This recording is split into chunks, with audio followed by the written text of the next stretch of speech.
아, 저도 빨간 자켓을 입고 올 걸 잘못했네요. 자, 요즘 예능도 리얼 버라이어티가 대세고요. 드라마도 리얼리티가 대세입니다. 작은 것 하나에서도 실제 사건을 토대로 치밀하게 대본화시켰다는 너의 목소리가 들려. 오늘 정말 재밌습니다. 한밤 기획입니다. 드라마 속에 숨어있는 실제 사건들. 머리를 때려서 기절시킨 거예요. 드라마 너의 목소리가 들려에서 생생하게 전해지고 있는 실제 사건들을 한밤 기획에서 알아봤습니다. 아, 재밌어요. 최근 너목들의 한 에피소드가 표절 시비에 휘말렸습니다. 본 드라마의 모델이 된 사건은 소설이 아니라 1997년 4월 3일 발생한 이태원 살인사건과 2011년 2월 11일 그것이 알고 싶다에서 방송한 사라진 약혼자 편입니다. 너목들 담당 연출가를 찾아가 직접 그 입장을 들어봤는데요. 실제 사건을 모티브로 가져간 건 맞고요. 저희 작가분이 꽤 오래 준비하셨고요. 그 가운데서 실제 사건들 꼭 우리나라가 아니어도 외국의 사례들을 보고 정리를 하신 거기 때문에. 그렇다면 쌍둥이 살인사건 에피소드에는 어떤 실제 사건이 숨어 있을까요? 기자, 한쪽이 너목들 속 실제 사건 모티브 그 첫 번째. 피해자는 있지만 범인은 누군지 알 수 없는 이 상황. 검찰은 당시 현장에 있었던 97년 이태원 살인사건에서 따온 것으로 살해된 현장에 있던 두 사람 중 누가 직접 범행을 저질렀는지 알 수 없었던 사건 내용을 모티브로 한 것입니다. 범인이 있는데 물적 증거가 명확하지 않아서 결국 범인을 검거하지 못한 것은 이태원 살인사건과 관련된다. 이렇게 보여집니다. 그리고 또 하나. 그 두 형제가 쌍둥이에요. 그것도 일란성. 범행에 가담한 두 남자가 쌍둥이라는 설정은 그것이 알고 싶다의 사라진 약혼자 편에서 피해자 김명철 사건과 관련된 쌍둥이 조재필, 형제를 모티브로 한 겁니다. 조상필, 이들은 과연 누구일까? 정필승 씨가 맞죠? 정필재 씨가 아니고요. 네, 정필승입니다. 여러분 눈치채셨나요? 쌍둥이 이름 역시 그것이 알고 싶다의 쌍둥이 이름과 비슷하게 지은 점입니다. 정말 놀랍죠? 하지만 현실에서는 증거가 명확하지 않아 속 시원히 해결되지 못한 사건들이었지만 드라마에서는 초능력을 사용하는 주인공이라는 설정으로 사건의 진실을 가려냈습니다. 그 쌍둥이 둘이서 짜고 사람을 찌른 거야. 공동 정범이라고.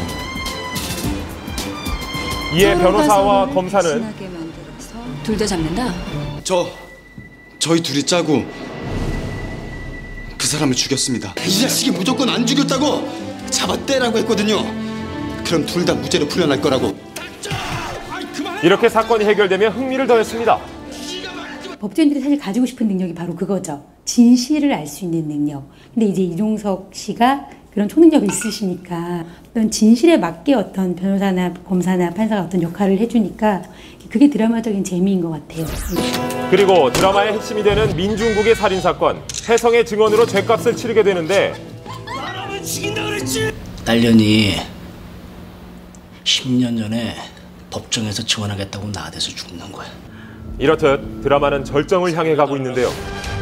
그렇다면 민중국의 살인사건 에피소드에 숨어있는 실제 사건은 뭘까요? 먼저 민중국이 법정에서 자신에게 불리한 증언을 한 혜성의 목을 조르는 이 상황은 다른 사람도 죽일 거라고 했어. 끝이라고 생각하지 마. 이제부터 시작이니까. 정남규는 지난 2006년 체포된 연쇄살인범 정남규가 재판 도중 증인석으로 돌진해 증인을 해치려 한 사실에서 힌트를 얻었다고 합니다. 네 번째 실제 사건 모티브는 갚아야 할 빚이 있는 사람이에요. 수감된 민중국이 10년 동안 증인 장혜성의 보복을 계획하는 장면인데요.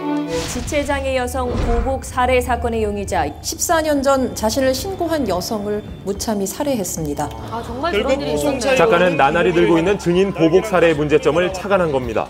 그리고 너목들 다섯 번째 실제 사건 모티브. 지난주 방송된 혜성의 어머니를 해치는 민중국의 잔인했던 살해 수법과 증거 조작의 행위입니다. 이것 또한 작년에 방송된 그것이 알고 싶다의 둘만의 16시간의 진실편에서 나온 사건에서 힌트를 얻은 것인데요. 그렇군요. 화재 사건은 범죄의 증거가 함께 타버리기 때문에 방화와 사건을 구별하기가 상당히 어렵다는 점을 참고한 것이라고 합니다. 이게 편해.